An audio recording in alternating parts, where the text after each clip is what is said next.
Good morning, my students. Welcome back to my class, Mom Minarwale Zoom, and today I will discuss your question bank. आज की class में मैं आप लोगों को 2010 के क्वेश्चन पे मैं चर्चा करता हूँ एक्सप्लेन के साथ, जिसे वो आप लोग आसानी से समझ सकते हैं। और ये जो क्वेश्चंस हैं वो आपके एग्जाम के लिए काफ़ी हेल्पफुल होते हैं। तो चलिए चलते हैं 2010 आपका एनुअल एग्जाम में आया था। देखिए पहला जो है आपका ग्रुप ए में वो है fill in the blanks with suitable modal jewellery पर। देखिए आपको मॉडल्स भरना है, इसी मॉडल्स को हम लोग बोलते हैं मॉडल ज्वेलरीज। ठीक है, इसमें आपका मे आता है, माइट आता है, कैन आता है, कूड आता है, नीड आता है, डेयर आता है, आउटू आता है, सूड आता है।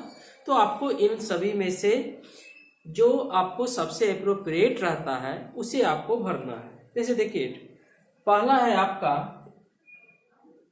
Dot dot U be always happy. You be always happy. देखिए साइन ऑफ एक्सक्लामेशन है, तो मैंने बताया था साइन ऑफ एक्सक्लामेशन का प्रयोग हम एक्सक्लामेटरी और ऑप्टेटिव में करते हैं और इससे इच्छा का बोध होता है। तो मैंने बताया था कि मॉडल एक्सुअलिटीज में मे जो आता है वो मे डिनोट्स विशेष ब्लेस, है ना। वो आपका मे जो है वो आपका इच्छा का बोध कराता है, वरदान का है। बोला जा रहा है कि आप अपने जीवन में हमेशा खुश रहें, तो यहाँ पे आपका मॉडल एक्सुअलिटीज के रूप में आपका क्या बना जाएगा। दूसरा क्वेश्चन देखिए आपका है the teacher said that. The teacher said that he dot dot succeed.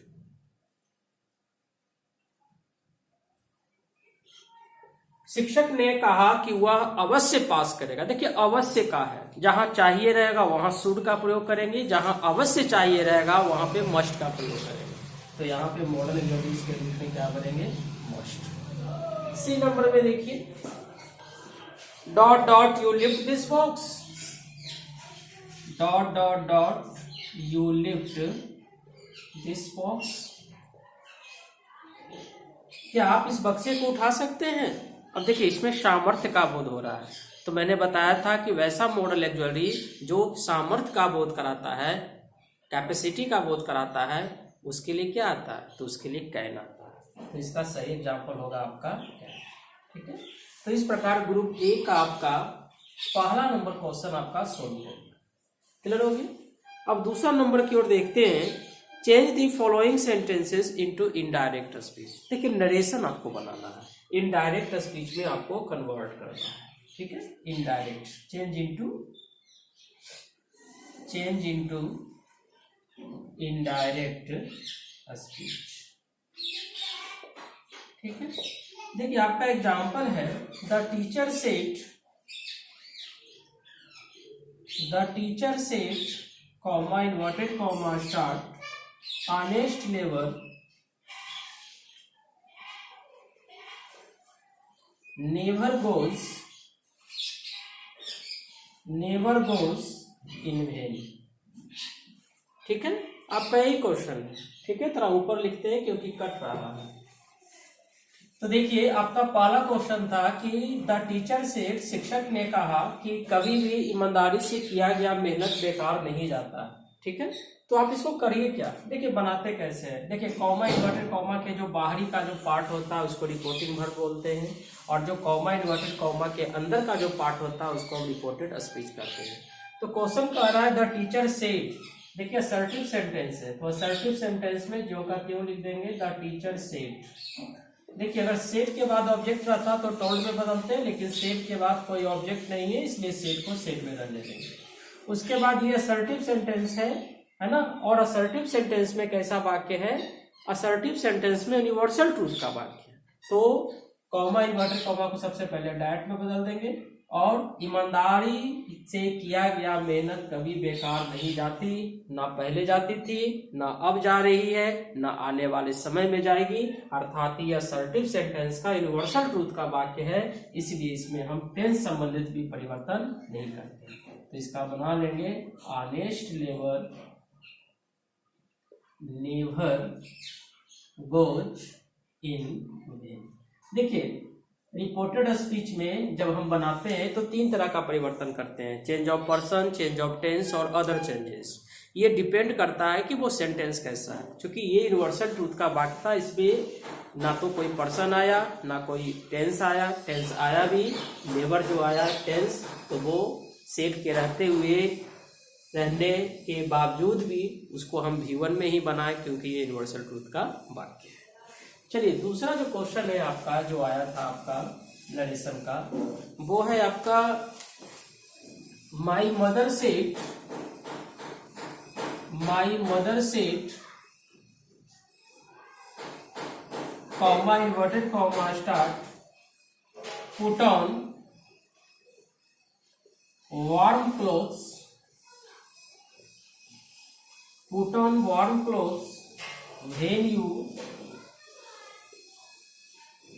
when you go out in the evening।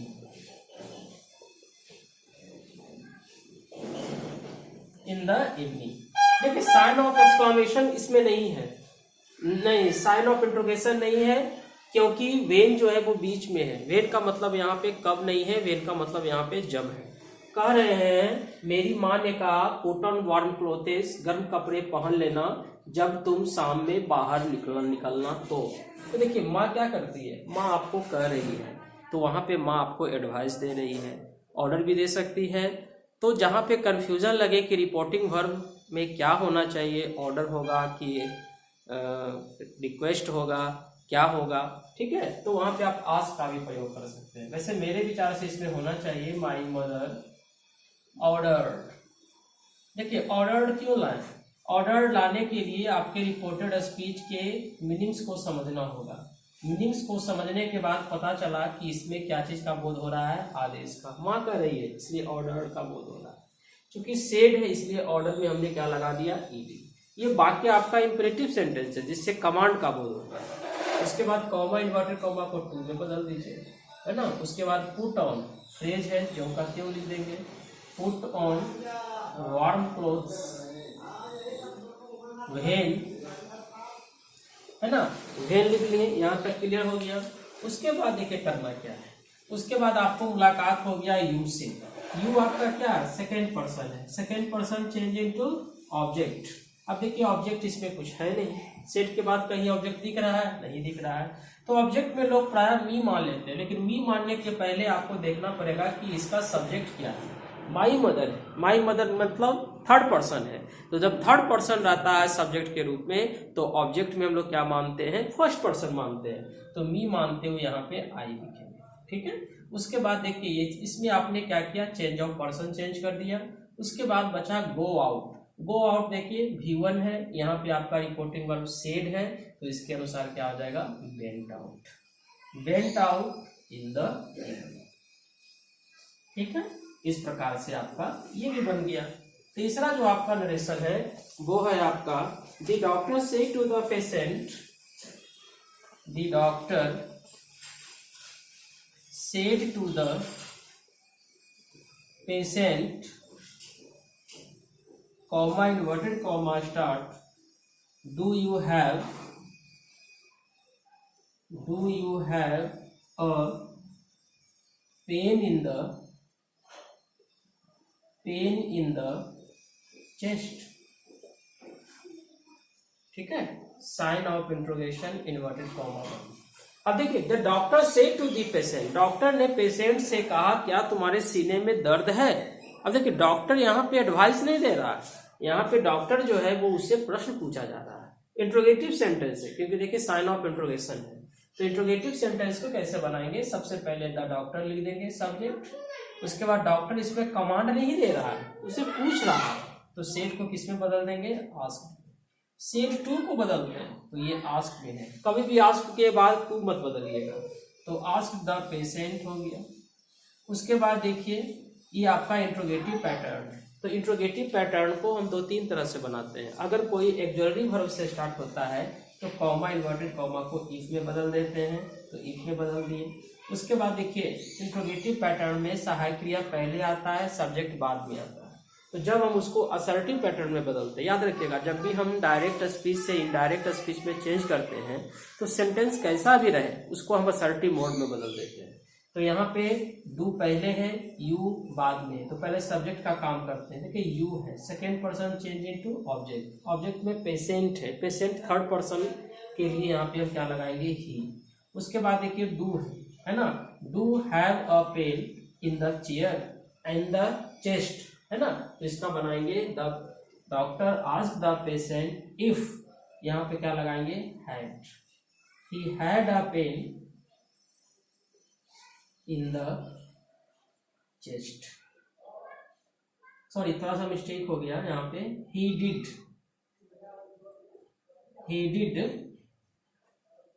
तो डिड प्लस है बराबर हैड, नहीं डिड को काट देंगे, हाँ सिद्ध बनाएंगे, he had a pain in the chest. आपका ये कंप्लीट हो गया। फिर से इसको समझ लीजिए, the doctor said to the patient, तो the doctor asked the patient, comma inverted comma को हमने इफ में बदल दिया। You second person change into object, object में पेशेंट है तो इसके लिए हमने ही ले आया। उसके बाद डू है और हैव है, तो देखिए डू बदल जाता है डिड में, did plus have is equal to had, इसलिए क्या बदल दिए, had a pain in the chest. इस प्रकार से आपका ये भी कंप्लीट हो गया। तो इसमें 3 गो आपका मॉडल एग्जॉडरीज था नंबर 1 में, वो कंप्लीट हो गया।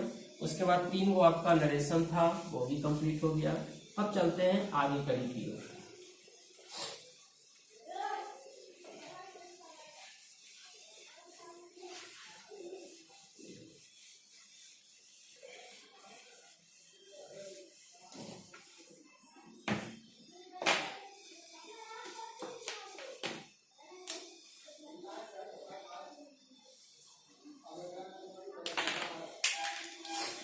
तीसरा में देखिए आपका ट्रांसफॉर्मेशन है। तीसरा जो आपका क्वेश्चन है दिख रहा है स्पष्ट रूप से, हाँ ये आपका क्या है, ट्रांसफॉर्मेशन। देखिए ट्रांसफॉर्मेशन एक चैप्टर है जिसमें हम क्या करते हैं, एक सेंटेंस को दूसरे सेंटेंस में बदलते हैं। ध्यान यही रखा जाता है कि उसके अर्थ में परिवर्तन नहीं करते, ठीक है, उसके अर्थ नहीं बदलना चाहिए, उसके फॉर्म को आप बदल सकते हैं। जैसे आपका एग्जाम्पल है, इसमें ट्रांसफॉर्मेशन में देखिए बहुत सारे पैटर्न आते हैं आपके, इसमें रिमूव टू भी आते हैं, इंटरचेंज ऑफ सेंटेंस भी आते हैं, डिग्री भी आते हैं। तो जैसा आपको डायरेक्शन मिलेगा वैसा आपको करना है। तो सबसे पहले देखिए आपको रिमूव टू बनाना है। रिमूव टू में है आपका he is too dull to solve this sum, solve this sum. अब देखिए रिमूव टू है, इसमें टू को हटाना है, नाम से ये स्पष्ट है, आपको बगल में लिखा हुआ रहेगा एग्जाम में रिमूव टू। वैसे तो पैटर्न चेंज हो गया है, आपका एमसीक्यू पूछेगा, लेकिन चूंकि हम प्रीवियस क्वेश्चन को सॉल्व कर रहे हैं तो इसको बनाने के लिए सीखेंगे कैसे बनाएंगे। तो ही इज टू, देखिए आगे वाला जो टू है जिसको हम निगेटिव एडवर्ब कहते हैं उसको हम सो में बदल देते हैं, तो ही इज सो डल। उसके बाद वाला जो टू है उसको निगेटिव डैट क्लाउज से बदलते हैं, तो डैट लगा दीजिए। उसके बाद सब्जेक्ट में देखिए ही है तो ही लगा देंगे। उसके बाद इज है तो इज रहता है तो कांट लगाते हैं, वाज रहता है तो फुट नोट लगाते हैं, बाकी जो करते हैं। तो इस प्रकार हम क्या करते हैं, इसका रिमूव टू बनाते हैं। फिर से एक बार समझा जाए, ही इज, आगे वाला जो टू है जिसको हम निगेटिव एडवर्ब कहते हैं उसको हम सो में बदल देते हैं। उसके बाद एडजेक्टिव या एडवर्ब जो भी है वो लिखते हैं। उसके बाद जो टू है जो इन्फिनिटिव के रूप में, देखिए two plus verb, two plus solve जो है जो इन्फिनिटिव के रूप में है, इसको हम क्या करते हैं, निगेटिव डैट क्लाउज में बदलते हैं। तो डैट क्लाउज आपका ये हो गया, और कांट लगा करके या फुट नोट लगा करके हम निगेटिव डैट क्लाउज में क्या करते हैं, बदलते हैं। इस प्रकार हम बनाते हैं। उसके बाद देखिए आपका बी नंबर है, कहता can you write this, can you write this piece,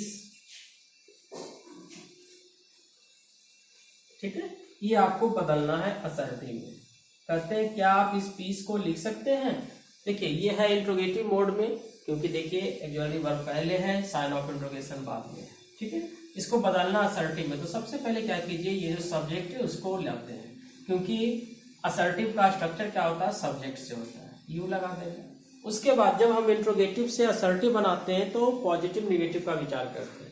means अगर ये पॉजिटिव है तो बनाएंगे निगेटिव, तो क्या बनाएंगे, यू कांट। उसके बाद ये जो का त्यों रह जाएगा, you can't write this pick. Piece लिखेंगे, पिक नहीं है, piece. You can't write this piece, आप इसे नहीं लिख सकते हैं।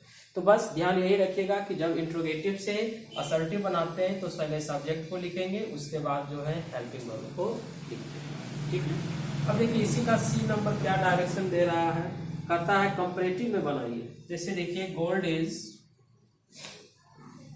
Is the most costly, gold is the most costly metal, ठीक है। इसको कैसे आप बनाएंगे, ये आपको बदलना है, आपको डिग्री में बदलना है। और डिग्री तीन तरह के होते हैं, पॉजिटिव, कंपैरेटिव और सुपरलेटिव। आपका आदेश मिला है कंपैरेटिव में बदलना, इसमें बदलना है कंपैरेटिव में बदलना। कैसे बनाइए, देखिए gold is the most costly metal, तो देखिए ये जो है सुपरलेटिव फॉर्म में है, क्योंकि द लगा हुआ है, एडजेक्टिव के पहले मोस्ट लगा हुआ है।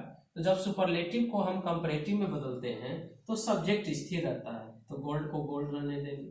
उसके बाद अकॉर्डिंग टू क्रिया लिखेंगे, सब्जेक्ट के अनुसार क्रिया लिख देंगे, तो इज लिख देंगे।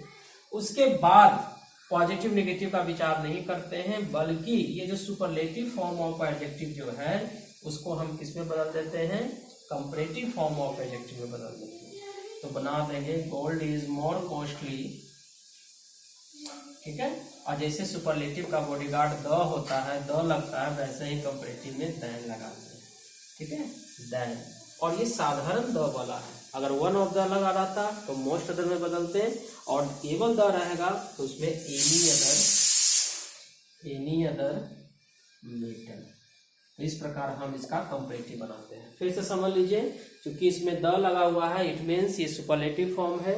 जब हम इसका कंपैरेटिव बनाते हैं तो सब्जेक्ट स्थिर रखते हैं, स्थिर रख दिए। उसके बाद according to subject we choose right verb, है ना, हमने वर्ब का चूज कर लिया, इज लगा लिया। पॉजिटिव नेगेटिव का विचार इसमें नहीं करते हैं, इसलिए इसको इग्नोर करते हैं। उसके बाद जी मोस्ट कॉस्टली है, इसको कंपैरेटिव में बनाते हैं, मोस्ट कॉस्टली, है ना। उसके बाद देखिए दैन लगा करके, चूंकि साधारण द वाला है इसलिए एनी अदर लगता है। अगर वन ऑफ द लगा रहता तो इसमें हम मोस्ट अदर लगाते हैं, ठीक है। इस प्रकार ये आपका ट्रांसफॉर्मेशन भी आपका कंप्लीट हो गया। अगला जो आपका कड़ी है क्वेश्चन नंबर 4। क्वेश्चन नंबर 4 में देखिए कह रहा है आपका क्वेश्चन नंबर 4 में कह रहा है read carefully the passage given value and answer the question that follow.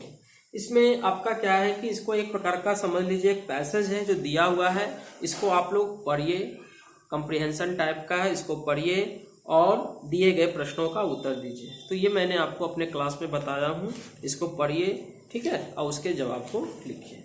उसके बाद देखिए क्वेश्चन नंबर 5 में आपका है कि राइट एन ऐसे इन अबाउट 100 से 150 words on any one of the following.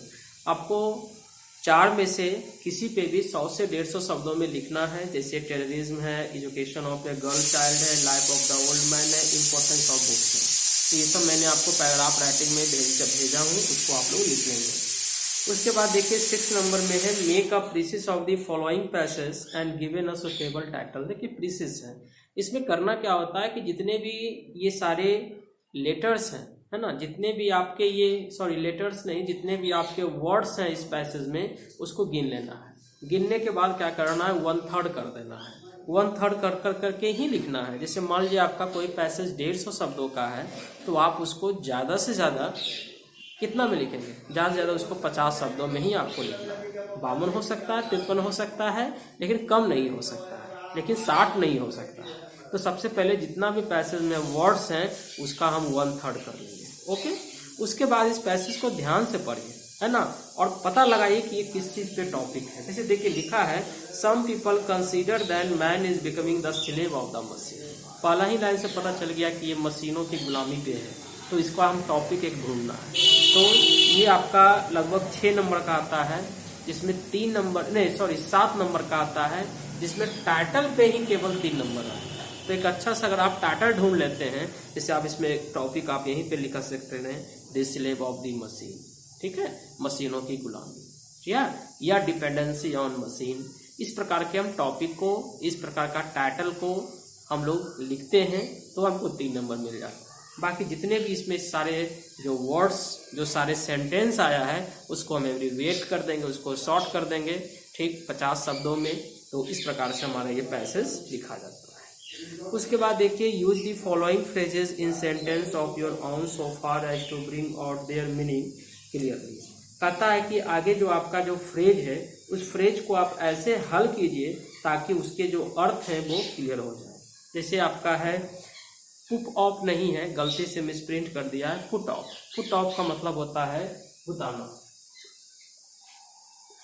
Put off है ना, बुझाना होता है ना, या वस्त्र को खोलना होता है। अब लिख सकते हैं the captain put off his coat, बन गया। दूसरा देखिए आपका है कॉल ऑफ। कॉल ऑफ मतलब होता है call off, पुकारना।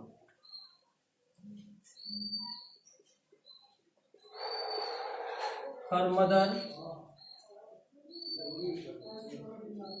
Called off him, ठीक है। उसके बाद है लुक फॉर। लुक फॉर का मतलब होता है खोजना, सर्च करना। जैसे आप लिख सकते हैं I am looking for a digital watch, ठीक है। आप एक डिजिटल वॉच को क्या कर रहे हैं, खोज रहे हैं। तो इसमें कह रहा है यही कि आप नीचे दिए गए फ्रेज को आप ऐसे सेंटेंस में पुटअप कर दीजिए कि इसके अर्थ जो है वो क्या हो जाए, क्लियर हो जाए, ठीक है। तो आप करिए। अगला है आपका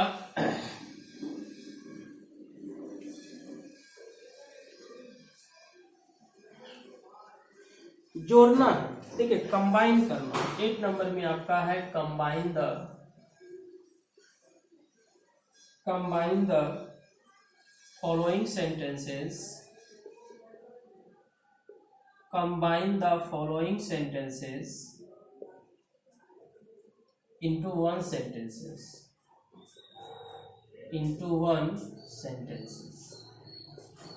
ठीक है। जोड़ना है, 2 को बाकी उसको आपको जोड़ना है। जैसे कहते हैं when will our test begin, can you tell us. पहला है आपका